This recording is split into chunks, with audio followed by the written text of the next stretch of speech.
কি রে ভাই, শুনলাম নাকি পরীক্ষা দিয়ে ফেল করে গেছিস? হ্যাঁ হ্যাঁ রে ভাই, 4টে সাবজেক্টে ফেল করে আমি তো গেছি। জানতাম ভাই, তুই যে রাত দিন পরিশ্রম করে যে ফাঁকি মারতিস, সারা বছর না পড়ে যে পরীক্ষার সময় বই নিয়ে বসতিস, চোতা নিয়ে বসতিস, ফেল করবি আমি জানতাম ভাই। দেখ ভালো হয়েছে তুই ফেল করেছিস, গোটা স্কুল বেঁচে গেছে তুই ফেল করেছিস। তাহলে পাস করে গেলে যে ফার্স্ট সেকেন্ড হতো বা যারা পাস করতো তারা তোকে দেখে হিংসে পেত, তারা হিংসে মরে যেত তারা। তুই ফেল করেছিস, আমরা সবাই খুব আনন্দিত ভাই। সারা বছর না পড়ে মেয়েদের পেছনে ঘুরেছিস, সারা বছর না পড়ে গাঁজা থেকে গিয়ে গাঁজা খেয়েছিস, সারা বছর না পড়ে বাবার থেকে হাত খরচা নিয়ে মদ খেয়েছিস, কোচিংয়ে পড়তে যাবে বলে টাকা মেরে দিয়েছিস স্যারের, সেই টাকায় বসে বসে উড়িয়েছিস, নেশাভান করেছিস।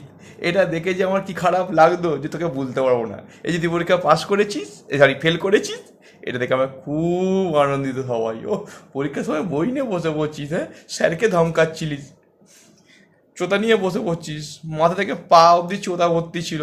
এটা দেখে আমার খুব খারাপ লাগতো জানিস তো। যখন তুই ফেল করলি, এটা দেখে আমরা সবাই আনন্দিত, বিশেষ করে আমি।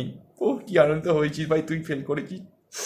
এরকম ফেল যেন সবাই করে, যারা বই নিয়ে বসে, যারা চোতা নিয়ে বসে সারা বছর যাতে না পড়ে, এটাই আমি চাই।